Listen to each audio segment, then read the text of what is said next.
Director, did you make the decision not to recommend criminal charges relating to classified information before or after Hillary Clinton was interviewed by the FBI on July the 2nd? After. Okay, then I'm going to need your help in trying to understand how that's possible. I think there's a lot of prosecutors or former prosecutors that are shaking our heads in how that could be the case, because if there was ever any real possibility that Hillary Clinton might be charged for something that she admitted to on July the 2nd, why would two of the central witnesses in a potential prosecution against her be allowed to sit in the same room to hear the testimony? Now, I've heard your earlier answers today. You said that, well, it was because the interview was voluntary and they were her lawyers. But I think you're skirting the real issue there, Director. First of all, the fact that it was voluntary, it didn't have to be, right? You could have impaneled an investigative grand jury. She could have been subpoenaed. And I know you've said that you can't comment on that, and I don't really care about the decision about whether or not there should have been a grand jury here. But since you didn't have one, it goes to the issue at hand about whether or not this interview should have ever taken place. With due respect to the answers that you've given, the FBI and the Department of Justice absolutely control whether or not an interview is going to take place with other witnesses in the room, because the simple truth is, if under the circumstances as you've described, those interviews never take place.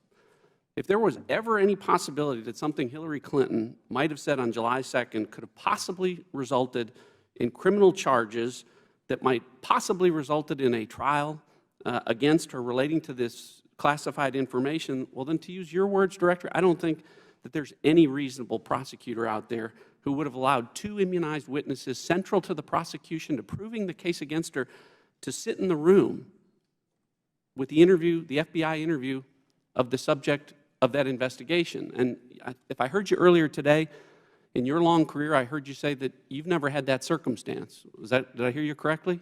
That's correct. But okay, and I never have either, and I've never met a prosecutor that's ever had that. So, to me, the only way that an interview takes place with the two central witnesses and the subject of the investigation is if the decision has already been made that all three people in that room are not going to be charged. Okay, can I respond? Yes, please.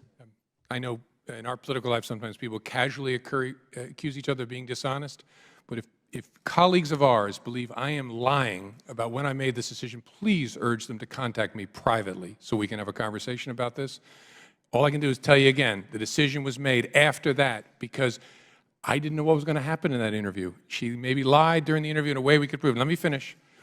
I would also urge you to tell me what tools we have as prosecutors and investigators to kick out of an interview someone that the subject says is their lawyer. That's not my point. The interview never should have taken place if you were going to allow the central witnesses that you needed to prove the case to sit there and listen to the testimony that the subject was going to give. It never happens. It never happened to you, and it's never happened to me or any other prosecutor that I've met. And I know you've defended the people that were involved in this as being great, but if it's never happened, I wonder why this is a case of first precedent with respect to that practice that you and I have never seen in our careers. You and I don't control the universe of what's happened. I suspect it's very unusual. A key fact, though, that maybe is leading to some confusion here is we had already concluded we didn't have a prosecutable case against Heather Samuelson or Cheryl Mills at that point. If they were targets of our investigation, maybe we would have canceled the interview. But frankly, our focus was on the subject. The subject at that point was Hillary Clinton. All right, let me move on. According to the FBI's own documents, Paul Gambetta was, in his first interview on February the 18th, told FBI agents that he had no knowledge about the preservation order for the Clinton emails, correct? I don't know the dates of that, but I'm sure it's in the 302. Okay, but then 2.5 months later, on May the 3rd, his second interview, he made a 180-degree turn. And he admitted that, in fact, he was aware of the preservation order, and he was aware of the fact that that meant that he shouldn't disturb the Clinton emails, correct? Yep. Okay, well then I need your help again here, because when I was at the Department of Justice, your reward for lying to federal agents was an 18 U.S.C. 1001 charge or potential obstruction of justice charge. It wasn't immunity. Depends on where you're trying to go with the investigation. If it's a low-level guy and you're trying to move up in the chain, you might think about it differently. Well, he lied to an FBI agent. You don't think that's important? Oh, it's very important. Happens all the time. Unfortunately, it's very, very important. Sometimes you prosecute that person and end their cooperation. Sometimes you try and sign them up But if they lie to an FBI agent after they're given immunity, they violated the terms of their immunity agreement. Oh, sure, after the agreement. And so that's my point. He shouldn't have immunity anymore. No, I'm sorry, I may have misunderstood you. He lied to us before he came clean under the immunity agreement and admitted that he had deleted the emails. No, not according to the FBI's documents. He had the immunity agreement in December of 2015. These interviews took place in February and March and May of this year, 2016. Combetta? Combetta. Okay, then I'm confused and misremembering, but I don't think that's right. Okay, well, my time's expired, but I have one last question, and I think it's important. At this point, based on everything, do you think that any laws were broken by Hillary Clinton or her lawyers? Do I think that any laws were broken? Yeah. I don't think there's evidence to establish that. Okay. Well, I think you're making my point when you say there's no evidence to establish that. Maybe not in the way she handled classified information, but with respect to obstruction of justice. And you've got a pen here. I just want to make sure the record's clear about the evidence that you didn't have, that you can't use to prove. So this comes from the FBI's own report. It says that the FBI didn't have the Clintons' personal Apple server used for Hillary Clinton work emails. That was never located, so the FBI could never examine it. An Apple MacBook laptop and thumb drive that contained Hillary Clinton's email archives was lost, so the FBI never examined that. 2 BlackBerry devices, provided the FBI didn't have SIM cards or SD data cards. 13 Hillary Clinton personal mobile devices were lost, discarded, or destroyed with a hammer, so the FBI clearly didn't examine those. Various server backups were deleted over time, so the FBI didn't examine that.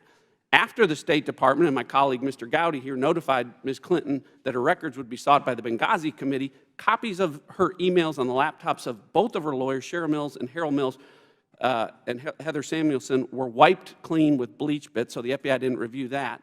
After those emails were subpoenaed, Hillary Clinton's email archive was also permanently deleted from the Platte River Network with bleach bit, so the FBI didn't review that. And also after the subpoena, backups of the Platte River server were manually deleted. Now, Director, hopefully that list is substantially accurate because it comes from your own documents. My question to you is this. Any one of those in that very, very long list, to me, says obstruction of justice. Collectively, they scream obstruction of justice. And to ignore them, I think, really allows not just reasonable prosecutors, but reasonable people to believe that maybe the decision on this was made a long time ago not to prosecute Hillary Clinton. And with that, I yield back. Director, do you care to respond? Very briefly, to ignore that which we don't have, we're in a fact-based world, so we make evaluations based on the evidence we're able to gather using the tools that we have. So it's hard for me to react to these things that you don't have. So that's my reaction to it. We will make America great again.